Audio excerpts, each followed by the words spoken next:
It is the Frank and Friends show. Hi there, I'm Frank Murphy. And I'm Kira Cupp. You fill right in just perfectly. I mean, it's unbelievable. My friend Kira Cupp is here filling in for Kathryn Frady. Welcome, Kira. Hi, Frank. Welcome to the podcast Ponderosa. Thanks for having me. I've enjoyed seeing your fig trees in person for the first time. Oh my gosh, there's so much to talk about in that regard because I believe we've lured Kira to the dark side of figness, or actually, which to me is the bright side. Jesus loved a good fig, you know.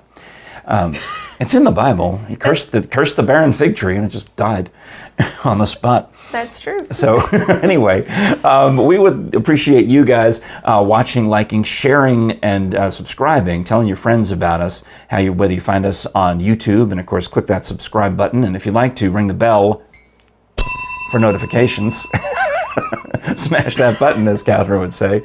Or you can not look at us and listen on any of the major podcast apps, including Audible and Apple and Google and Amazon all and the things. Stitcher, iHeartRadio. And we hope that you would be so inclined to want to touch the same type of mug that Kira Cupp touched. Because this is not, if her name were Kira Mug, I need to get some cups. My name is Kira Cupp. And you're holding a cup. So, fantastic. These are available on our website, frankandfriendsshow.com/store. And you were looking around, you saw some of the other merch that I've got around the house.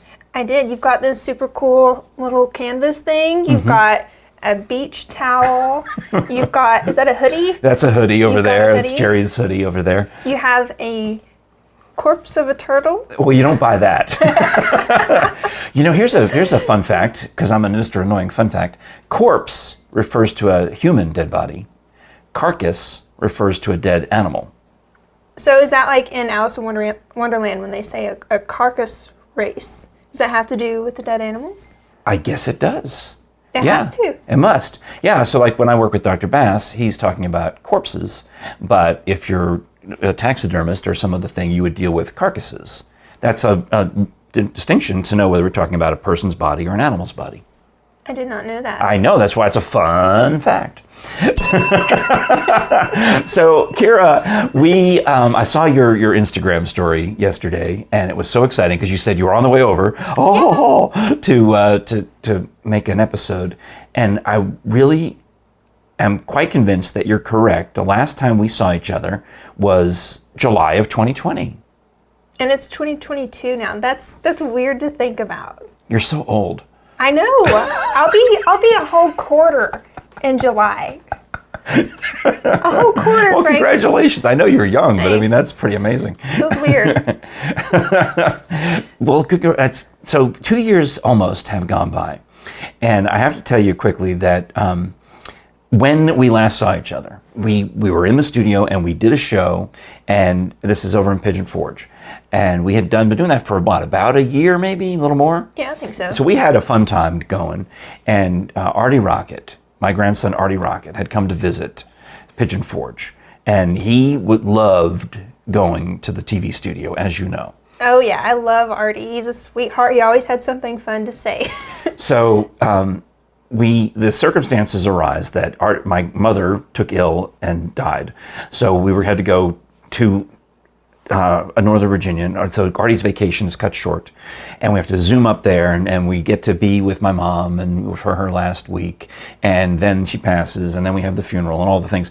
And in the course of that, you moved on, and the show that we had got canceled because they didn't want me without you, as it turns out. So You were the star of the show, though, Frank. But when you left, they told me to stop coming in. So I had to tell Artie this, right? Or I did tell Artie this. He was asking about it, and he screamed, "Worst day ever!" He was so upset that I wasn't going to be doing the Frank and Kira show anymore. So now time elapses. His birthday was the other day. Turned 8 years old. And we're talking to him on FaceTime. I said, "Artie, guess what? Kira is coming over to be on the Frank and Friends show." Kira! That is too cute. Now, in fairness, he also has a crush on Kathryn Frady because when we're driving somewhere and maybe Megan will call, my daughter Megan will call and put Artie on the phone and he'll be like, whatever. And then when he hears Kathryn's on the phone, it's like, and he just wants to then it's showtime and he's on and he wants to tell his jokes. That is too cute. So he was, still is enamored with you. So you can look him deep in the eye and say, "Hi, Artie. It's I nuts." miss you, buddy." I can't believe he still remembers me after 2 years because he was really young back then. Well, yeah, he's 8 now. I think it's just he really liked, he's an egotist like me. So Thanks after his grandfather. he really enjoyed. And now he's getting to the point where he's less and less like me because he's got so many more brothers and sisters than I ever had. I had 2 sisters and there were just the 3 of us. He has 2 brothers and now almost 2 sisters. So there's 5 of them. Megan's number 5 is due soon. So the score will be 3 boys versus 2 girls. But that changes the dynamic, so he's a lot more, rough and tumble and needs to vie for attention a little more than I had to when I was his age because, there wasn't as many people. So, but yeah, he absolutely remembers you, and he's looking forward to coming back down to Tennessee again this summer, and we'll probably take him around and do some Seymour Smokies adventures and that kind of thing. So maybe we can surprise him and have you meet up somewhere and see what he says. I would love that. I would love to see him again. That'd be great. He's a sweetheart. So my last 2 years have been basically, I had that job, which I lost. I had another job, which I lost. I'm sorry for causing you to lose your job, Frank. Well, but then there was another radio job that went away, and that had nothing to do. In fact, I think the radio station kept me on longer because my mother passed. I think they were getting ready to make the cuts, and like, we have to wait. We have to wait a couple months. So they waited a couple of months, and then they changed the format and everything. They got rid of, not just me, but a whole bunch of people. And so I've tried to bounce back. I found a part-time job at another station, 104.9 Lake FM. I'm bouncing back by doing more PBS shows, which you probably know about. We'll get to talk about that later. And other ways that I'm, that's the thing. What else are you going to do in this situation? Now, how about you? Because last I heard from you, I didn't even know what you were going to do. You were going to make videos, which I guess, how do I not know? I follow her on all the social medias. I know exactly what she's doing. Yeah. Well, when I left the show, I was kind of scared. Yeah. I didn't know what I was going to do with my life. I thought, okay, I'm out of college. I'm out of high school. Nobody's telling me what to do anymore. Yeah. So what and you're, at that point, 23? 23, yeah. So, it's the perfect time to make a break and take a leap, because I'm 23 is when I made a leap and started into other types of radio careers and things like that. So I'm with you on this. Mm-hmm. It's good timing, but it's still terrifying. It is. And then I also had some life changes that happened and different things. So life was just feeling kind of scary and rocky financially and just trying to figure out how the future was going to go for myself.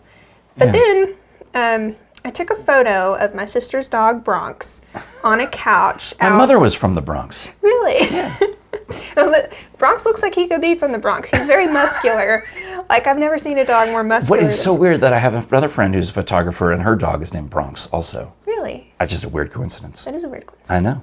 Yeah, but he's a cutie pie. What kind of dog? I think he's pit bull mix. Okay, I guess that's very Bronxy.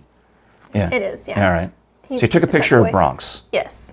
It was out in the leafy fall kind of a scenery. It was really beautiful, and I posted the photo. I was really proud of it. And I had been doing photography on the side and video, but not a whole lot. Yeah, one of the promotions we did at the old job was we were trying to do senior portraits for kids who didn't get any because of the pandemic. Yeah. So we set up all your equipment out on the veranda, and people came by and had their picture made. Yes. Yeah. And that was fun. And then, so for this one of Bronx, I posted the photo, was excited about it, didn't expect anything from it, but I knew it was a beautiful photo. Well, 2 different people contacted me. Yeah. From different jobs, and they asked me, hey. Aren't you afraid of that dog? No, that's not what they asked. Okay. That's not what they asked, no. Be careful, that's a pit bull or something. Yeah, no. They actually messaged me wanting to know if I wanted to apply to where they worked at as a photographer. So, oh, wow, all right. Yeah, so I applied to both of them. One of them I never heard back from, and the other one I did hear back from. And I thought, okay, this is like my dream job. I hope I can get this. So I did. I ended up doing 5 different interviews. Oh my gosh. Yes, between November and January.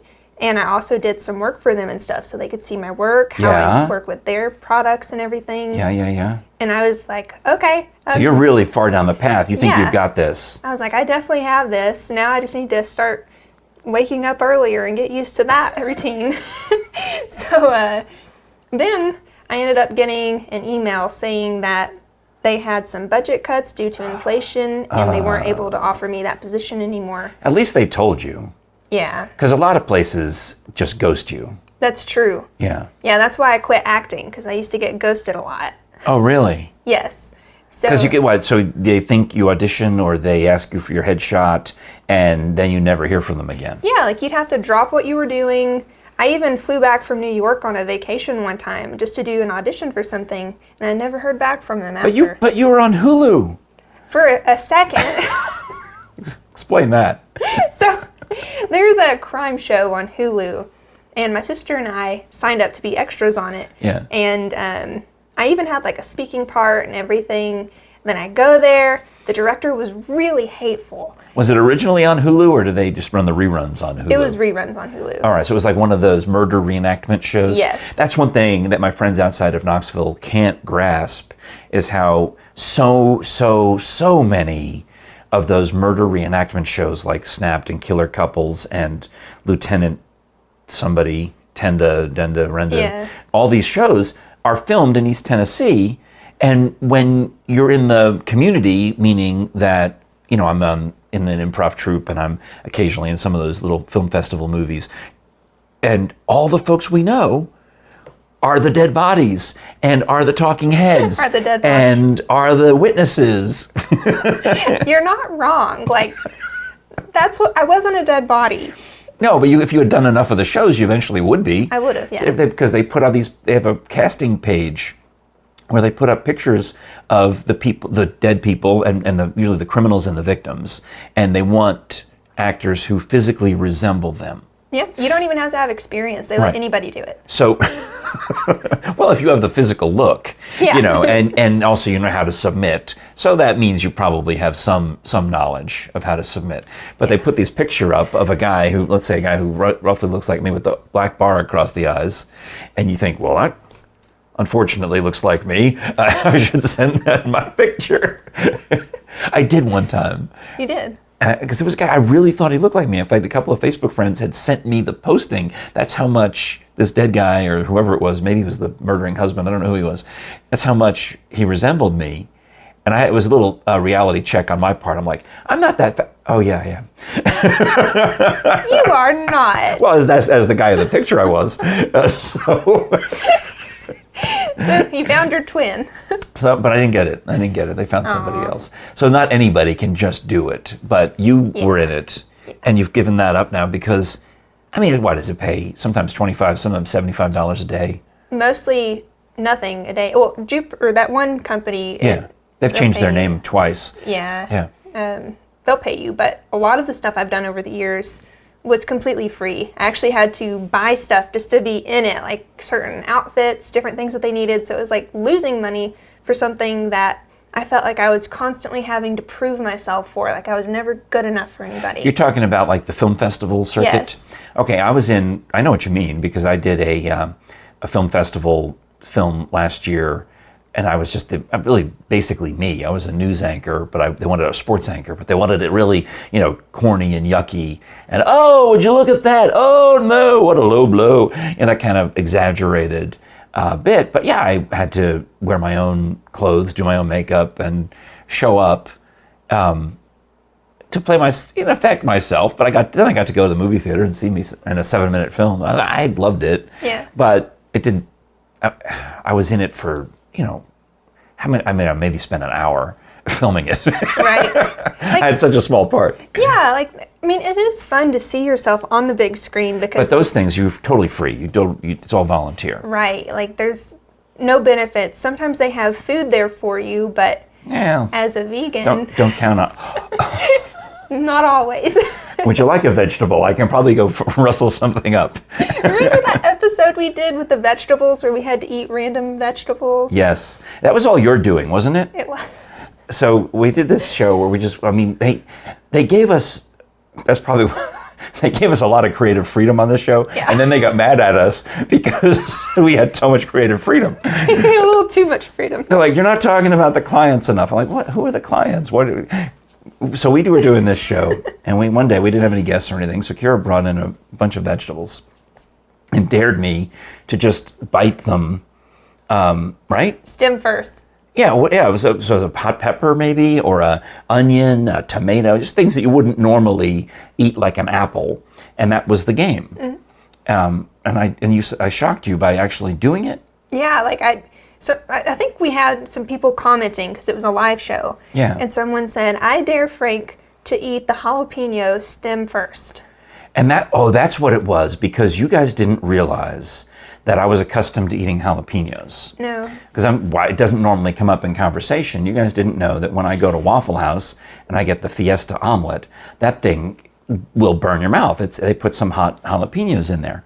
But I'm okay with that, and I was ready for it. So we have a couple of these jalapenos. I go ahead and chew on one, knowing that it's going to be hot. I'm prepared to just power through it. And you and the other people who are on the table, because we brought in other folks from the company, and actually I guess Melanie from was it Melanie from Anakista was there? Anakista, yeah. Yeah. So they're all standing around, and I'm like chewing on this jalapeno, and they're like, well, obviously we didn't get hot enough jalapenos. He's supposed to be crying. He's supposed to be gasping for air at this point. Yeah. And I'm like, oh, it's fine. Here, why don't you take one? Yeah, I was prepared to laugh like crazy at him, like just see that him start sweating or something, but nope. The joke was on them, because was. when they bit the jalapeno, they couldn't even talk. No. It was miserable. How did you bite this? Yeah.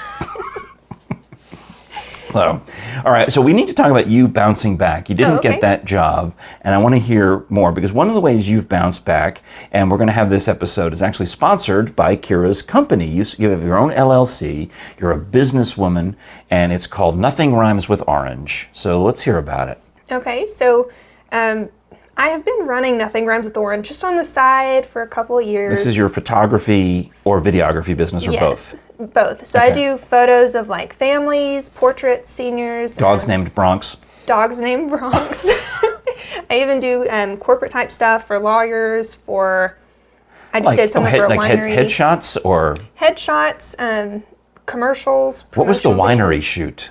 The winery. So this one I did product shots, with a Nice. white background. Oh, sweet. Yeah, and then also in the actual facility. Mm-hmm. So So they can use that on social, or they can use that on their printed marketing campaigns, whatever they were going to do, like Definitely. brochures.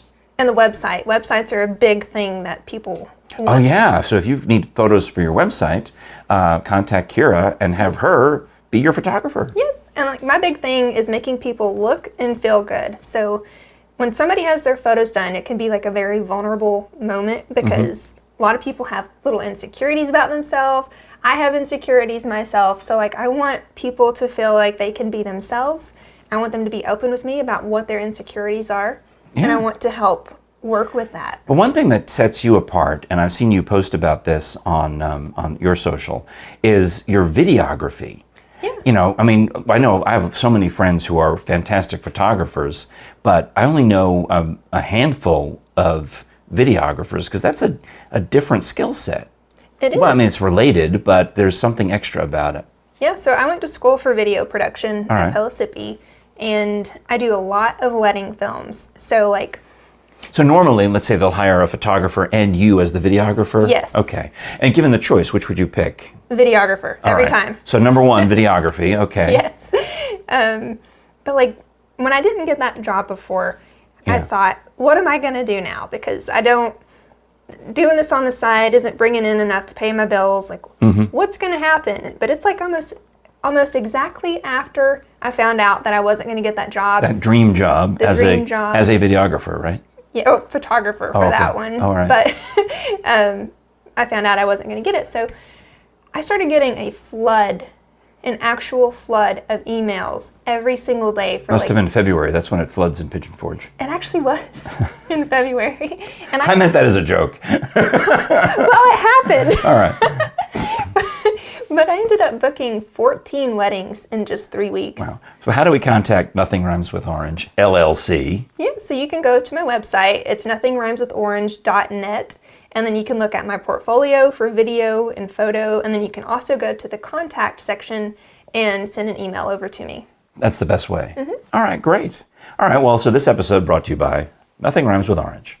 Now, I thought that was a nice thing to do. Yeah, thank you, So, Frank. but we also want to hear, so you bounced back, you started this business, and it's been keeping you hopping. That's fantastic. Yeah, it feels like I'm out doing something almost every day now. I'm always editing.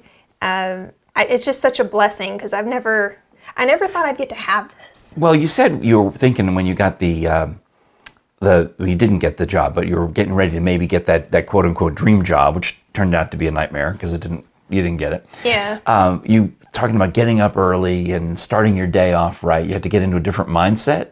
Yep. And I have to do that now too, like with my own company. So what do you do? So I do have to get up early. I try to get up around 6:30 or 7. Oh my gosh. Is that know. why you texted me so early this morning? It is. I'm like, I got this text for what time it was. Yeah. And I'm like, oh my gosh, I better get ready. Yeah. So I've been since then running around doing all my little business. You have? Okay. Well, you've done great. You're ready. You're here. I was prepared. I knocked out the radio show. I set the table, cleaned up, scrubbed the bathroom. And I got here like 10 minutes early. I'm like, Yeah. no, but anyway, so you've got a routine though, discipline that you were talking about. Yeah. So in the morning when I get up, I make my bed every single morning. I'm actually really proud of this. I have a streak since a little bit before the beginning of the year. Wait, so you're like one of those people on Facebook, where the Admiral Halsey or whomever it was says, make your bed to change the world. Yeah. And Right? But you're saying it's true. It is true. It's 100% true because it doesn't make you feel like a slob. And it's a great way for you to get one extra win in before you start your day. So that's your way. Okay. So you can say, I'm ahead. I've got 1 point, Kira. And now we're about to go downstairs and move on with the next part of it. And I've got it down to where it takes me less than a minute to make the bed. Well, That's all? I have a twin-size bed. It was my great-grandmother. She left it to me when she passed. Yeah. And I've been sleeping in it ever since. And I can't bring myself to get a bigger bed. Well, I mean, there's some advantages I can see. Speaking of discipline. Yeah. Well, good for you. Thanks. I don't even know where you live anymore, because what part of town you're in. You don't have to tell me. It's okay. I'm in Coreyton. Oh, still? Okay, that's that's Gibbs Town country, right? It is. Gibbs High School right over here, like Kenny Chesney. And Morgan Wallen. Oh, wow, he's there too? He went there, yeah. Actually, I didn't know that. I met him, Yeah? yeah, a long time ago. Was he in their high school at the same time as you? No, he graduated before I did. Okay. But Yeah. maybe in your sister's class or somebody else's? Yes. Oh, wow, how about that? Yeah. All these country music stars from around Time here. ago. Yeah. All right, well, excellent. All right, so that's your discipline. I have another little story to tell you before we wrap up about someone whom we would know because of our old Pigeon Forge show. I mean, there's so many people, if you really want to get down to it, that we are familiar with, and some of these other folks that I've talked to over the time remember. Kathryn Frady is a great example of that. When I told Kathryn, as you saw on the episode, that you'd be filling in, she's like, oh yeah, I know her, because Kathryn was one of the celebrities that we had and interviewed on the old Pigeon Forge show, right?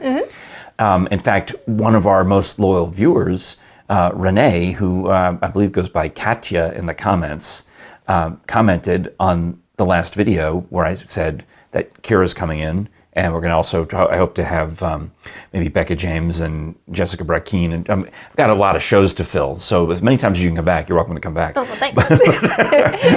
But I didn't want to put the whole burden on you. So I thought I'd split it up between a few of the friends of Frank and Friends. But anyway, Renee was so sweet. She put, "Yay, Kira," in the comments on that. I thought it was really, here, I'll show you. Hi, Renee. I hope you're doing well.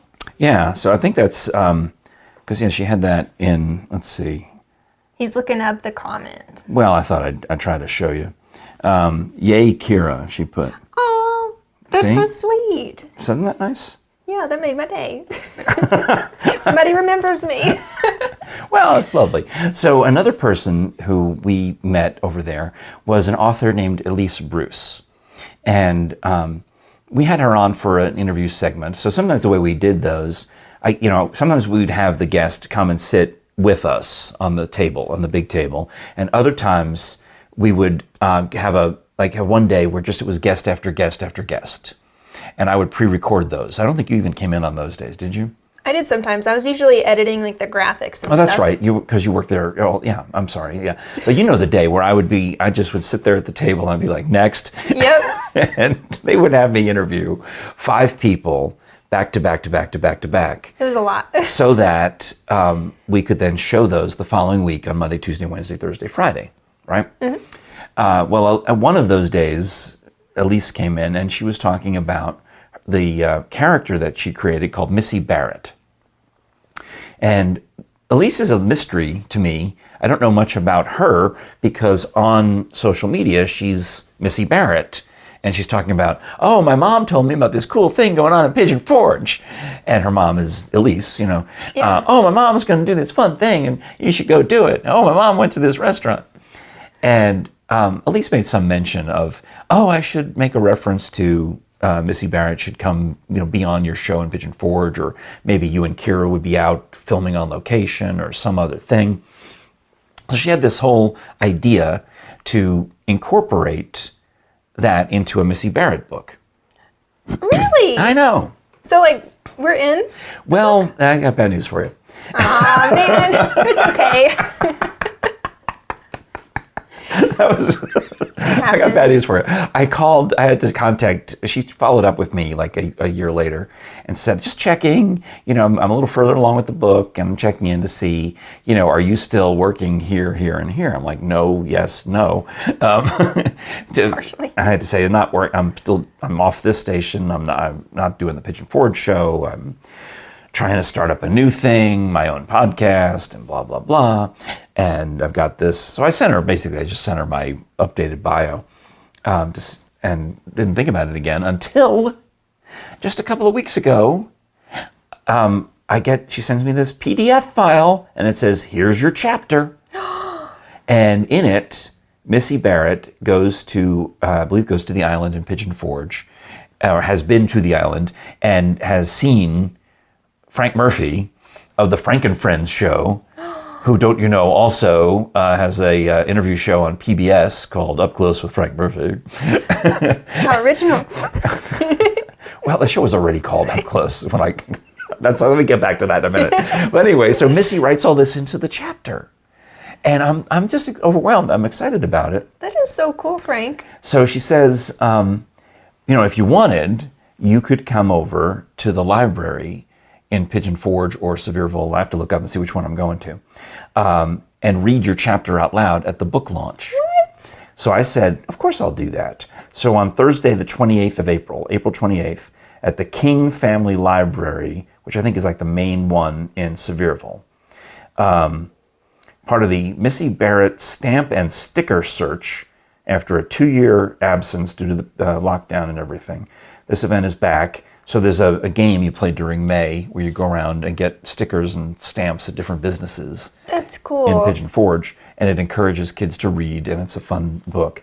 So they have a couple of events on Wednesday the 27th at the Pigeon Forge Library at noon and the Williams Family Library in Seymour at 3. But I have something else that day, so I'm going to go on Thursday the 28th at 3 p.m. to the King Family Library in Sevierville, and I'm going to read my chapter. That is so cool. You're officially official by being in a book. And this one's is better because I think the other books I've been in, I'm in Adam Carolla's book. I think I've told you that before. He made me the bad guy. You're the villain. But now you're the sweet little co-host. If only people knew. I'm just kidding. Well, you would know. Yeah. I must have done something okay, otherwise you would have ghosted me, and then you wouldn't Right. have. You responded. I did. I was Yeah. like, of course I'll be on the show. Absolutely. So that was, to me, is exciting that we have that connection from this Missy Barrett coming up. All right, let's see how we're doing on time, because I know I want you to come back for the next episode also. Yeah, this is a good point where we can break this one, and maybe in the next one we talk a little bit about your plans for Easter. Okay. Or any other thing we can chat about, because I'm delighted that you're going to be with us for 2 shows. I'm excited to come back. Yeah, thank you. All right. Well, if you are excited about audio entertainment like this and you want to listen on Audible, well, go ahead. But I also recommend that you try Audible, try a subscription. You can get a free 30-day trial of Audible when you go to audibletrial.com/FrankenFriendsShow. And Kira, during this 30-day period, it's like you're a regular member. You get a credit like you would every month, but you get a credit during that free 30-day trial. And that means that's a download credit for you to keep something from Audible forever. You literally download it onto your computer and it's now your file and you can do whatever you want with it. They are so convinced that you'll do that and enjoy it that you're going to stick around and then start subscribing from that point forward, because whether it's audiobooks or podcasts or original audio entertainment, you can listen to it in your car, in your house, on your computer, on all of the different devices. You just dial up your Audible account and it remembers where you are. You have an electronic bookmark, if you will. That is really cool. So whether you're listening on your iPhone app or whether you're listening on your Fire tablet or your Amazon Echo Alexa thing, because Amazon owns Audible. Oh, okay. So that makes it especially easy to work with. But it doesn't matter. You can listen to it on your iPhone with the app. Anything. Whatever it is you've got that plays Audible, it syncs up. Perfect. Across devices. So maybe you could do some ASMR for people on there too. I'm sure that somehow you could probably, that stuff creeps me out. Could you explain? I've never mentioned it on the show, but my friend Bean has talked about it on his podcast and played samples of it. Why? I'll give you some examples.